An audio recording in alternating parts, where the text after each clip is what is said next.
So what I've said in the last chapter applies as well to the professional man and the wage earner as to the man who is engaged in mercantile business. No matter whether you're a physician, a teacher, a clergyman, or if you can give increase of life to others and make them sensible of the fact, they will be attracted to you and you will get rich. The physician who holds the vision of himself as a great and successful healer and who works toward the complete realization of that vision with faith and purpose, as described in former chapters, will come into such close touch with the source of life that he will phenomenally be successful. Patients will come to him in throngs. No one has a greater opportunity to carry into effect the teaching of this book than the practitioner of medicine. It does not matter to which of the various schools he may belong, for the principle of healing is common to all of them and may be reached by all alike. The advancing man in medicine who holds to a clear mental image of himself as successful and who obeys the laws of faith, purpose, and gratitude will cure every curable case he undertakes, no matter what remedies he may use. In the field of religion, the world cries out for the clergyman who can teach his hearers the true science of abundant life. He who masters the details of the science of getting rich together with the allied sciences of being well, of being great, and of winning love, and who teaches these details from the pulpit will never lack for a congregation. This is the gospel that the world needs. It will give increase of life, and men will hear it gladly, and it will give liberal support to the man who brings it to them. What is now needed is a demonstration of the science of life from the pulpit. We want preachers who can not only tell us, but who in their own persons will show us how. We need the preacher who will himself be rich, healthy, great, and beloved to teach us how to attain these things. And when he comes, he will find a numerous and loyal following. The same is true of the teacher who can inspire the children with faith and purpose of advancing life. He will never be out of a job, and any teacher who has this faith and purpose can give it to his pupils. He cannot help giving it to them if it is part of his own life and practice. What is true of the teacher, preacher, physician is true of lawyer, dentist, real estate man, insurance agent, of everybody. The combined mental and personal action I've described is infallible. It cannot fail. Every man and woman who follows these instructions steadily, perseveringly, and to the letter will get rich. The law of the increase of life is a mathematically certain. The law of the increase of life is as mathematically certain in its operation as the law of gravitation. Getting rich is an exact science.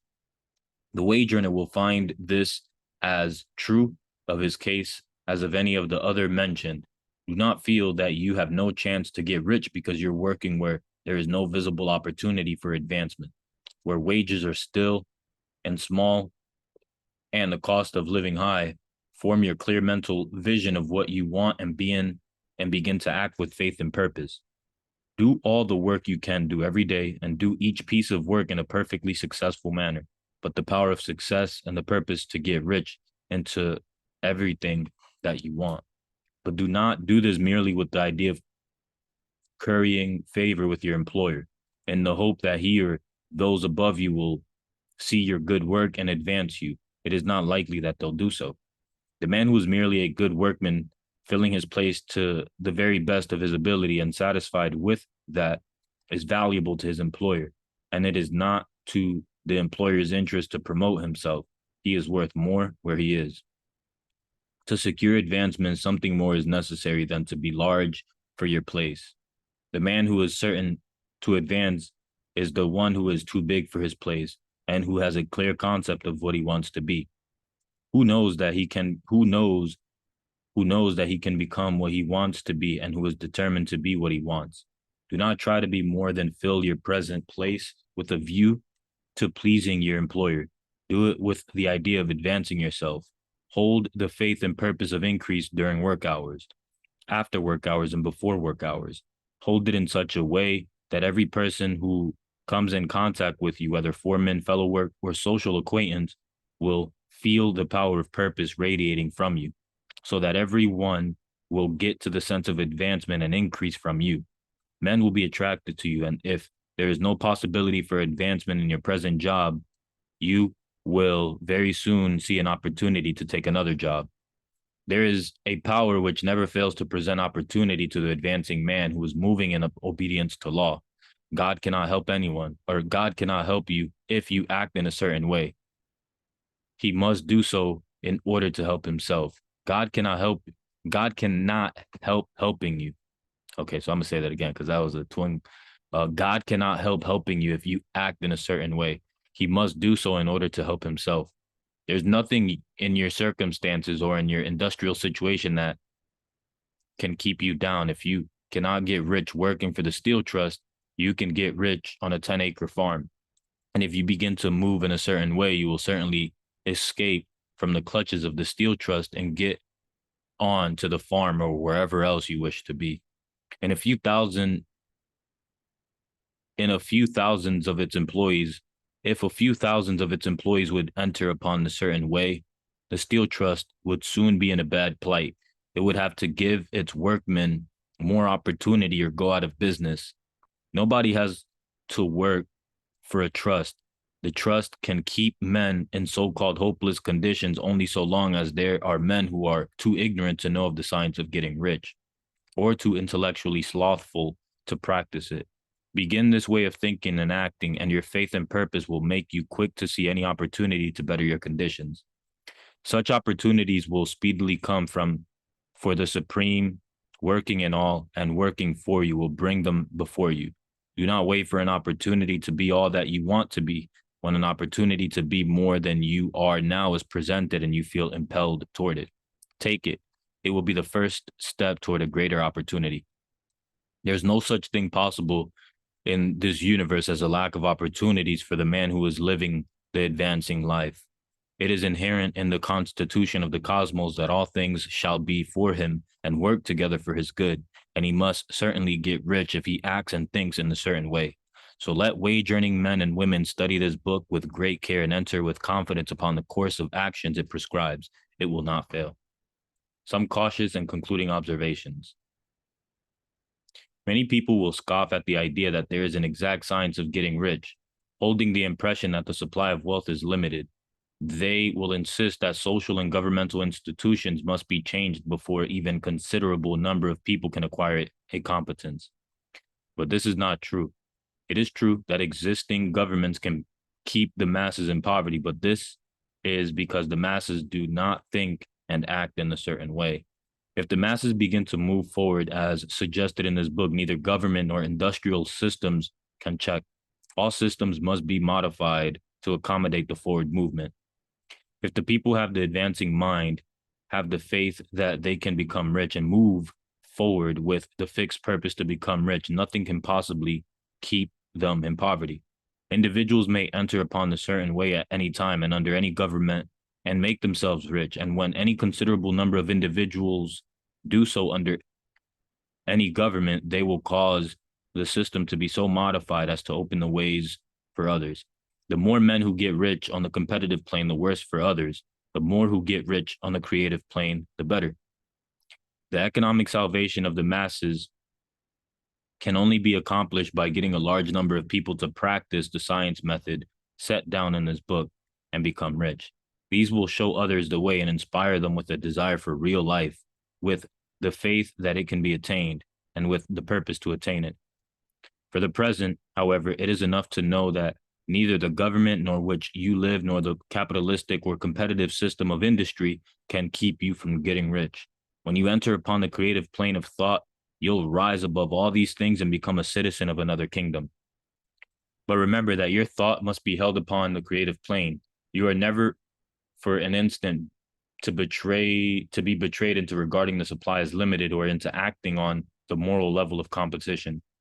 Whenever you do fall into old ways of thought, correcting yourself instantly, for when you are in a competitive mind, you have lost the cooperation of the mind of the whole.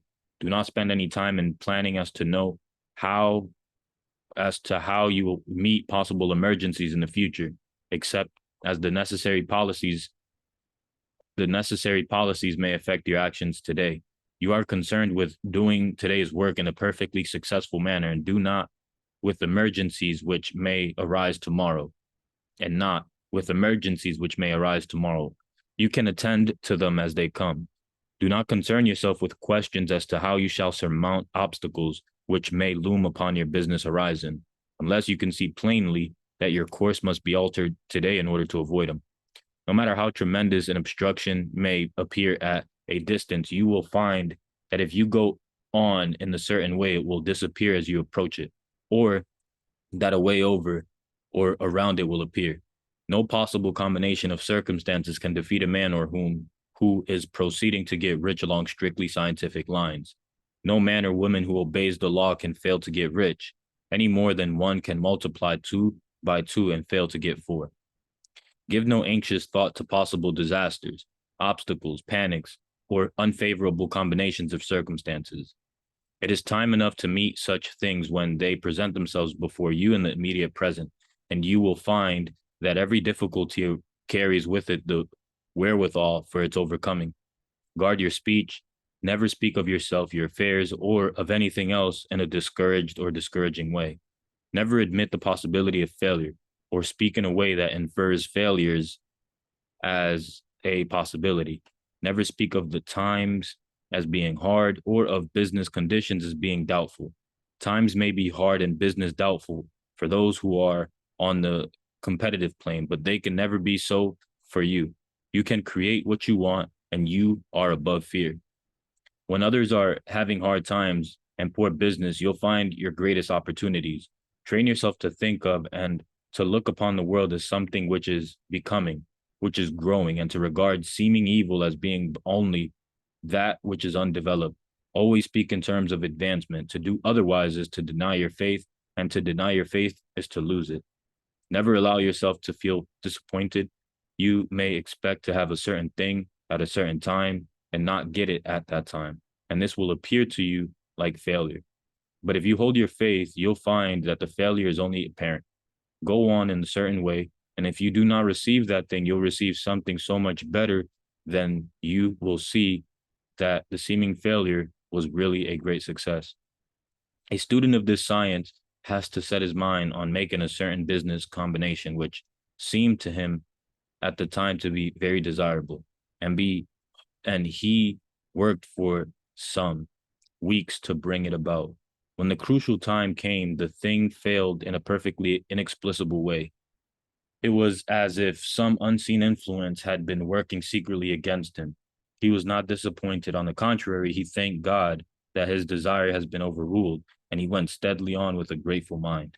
In a few weeks, an opportunity so much better came his way that he would not have made the first deal on any account, and he saw that a mind which knew more than he knew had prevented him from losing the greater good for entangling himself with the lesser.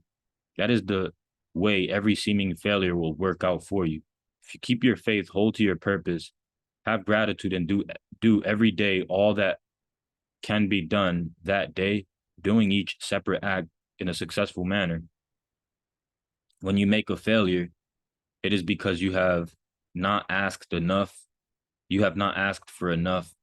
Keep on, and a larger thing when you were seeking will certainly come to you. Remember this.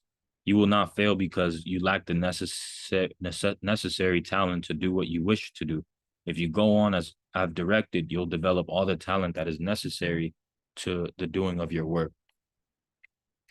It is not within the scope of this book to deal with the science of cultivating talent, but it is as certain and simple as the process of getting rich. However, do not hesitate or waver for fear that when you come to any certain place, you'll fail for lack of ability. Keep right on, and when you come to that place, the ability will be furnished to you. The same source of ability which enabled the untaught Lincoln to do the greatest work in government ever accomplished by a single man is open to you. You may draw upon all the mind there is for wisdom to use in meeting the responsibility which are laid upon you. Go on in full faith. Study this book. Make it your constant companion until you have mastered all the ideas contained in it. While you are getting firmly established in this faith, you will do well to give up most recreations and pleasures and to stay away from places where ideas conflicting with these are advanced in lectures or sermons. Do not read pessimistic or conflicting literature or get into arguments upon the matter. Do very little reading outside of the writers mentioned in the preface. Spend most of your leisure time in contemplating your vision and in cultivating gratitude and in reading this book. It contains all you need to do of the science of getting rich, and you will find all the essentials summed up in the following chapter. There is a thinking stuff from which all things are made, and which in its original state permeates, penetrates, and fills the inner spaces of the universe. A thought in this substance produces the thing that is imaged by the thought. Man can form things in his thought, and by impressing his thought upon formless substance, can cause the thing he thinks about to be created. In order to do this, man must pass from the competitive to the creative mind. Otherwise, he cannot be in harmony with the formless intelligence, which is always creative and never competitive in spirit. Many may come into full harmony with the formless substance by entertaining and lively and in sincere gratitude for the blessings it bestows upon him. Gratitude unifies the mind of man with the intelligence of substance, so that man's thoughts are received by the formless. Man can remain upon the creative plane only by uniting himself with the formless intelligence through a deep and continuous feeling of gratitude. Man must form a clear and definite plain mental image of the things he wishes to have, to do, or to become, and he must hold his mental image in his thoughts while being deeply grateful for the Supreme that all his desires are granted for him and to him. The man who wishes to get rich must spend his leisure hours in contemplating his vision and in earnest thanksgiving that the reality is being given to him. Too much stress cannot be laid on the importance of frequent contemplation of the mental image, coupled with unwavering faith and devout gratitude. This is the process by which the impression is given to the formless and the creative forces set in motion. The creative energy works through the established channels of natural growth and of the industrial and social order. All that is included in this mental image will surely be brought to you or brought to the man who follows the instruction given above and whose faith does not waver. What he wants will come to him through the ways of established traders and commerce. In order to receive his own when it shall come to him, man must be active, and this activity can only consist in more than filling his present place. He must keep in mind the purpose to get rich through the realization of his mental image, and he must do so every day, all that can be done that day, taking care to do each act in a successful manner. He must give to every man a use value in excess of the cash value he receives, so that each transaction makes for more life. And he must do so, and he must so hold the advancing thought that the impression of increase will be communicated to all with whom he comes into contact. The men and women who practice the foregoing instructions will certainly get rich, and the riches they receive will be in exact proportion to the definiteness of their vision, the fixity of their purpose, the steadfastness of their faith, and the depth of their gratitude. So with that, guys, continue growing. We will continue with Set for Life as well, and finishing up on Rollo Tomasi's Positive Masculinity. Other than that, man, just continue pushing, and remember, this shit is nonstop. Please, man, do yourself a favor and try not to prejudge yourself as much as we typically do. Try not to prejudge yourself, and just remember, man, like, nobody's gonna do this shit for you, and everybody's fake. Like, there's a strong percent of people that are just fake as fuck. They don't really got what you think they got. So if you're making decisions based off of that, you're gonna shoot yourself. You're gonna hurt yourself in the long run. You know what I'm saying? So just keep growing, keep developing, and remember, this is nonstop.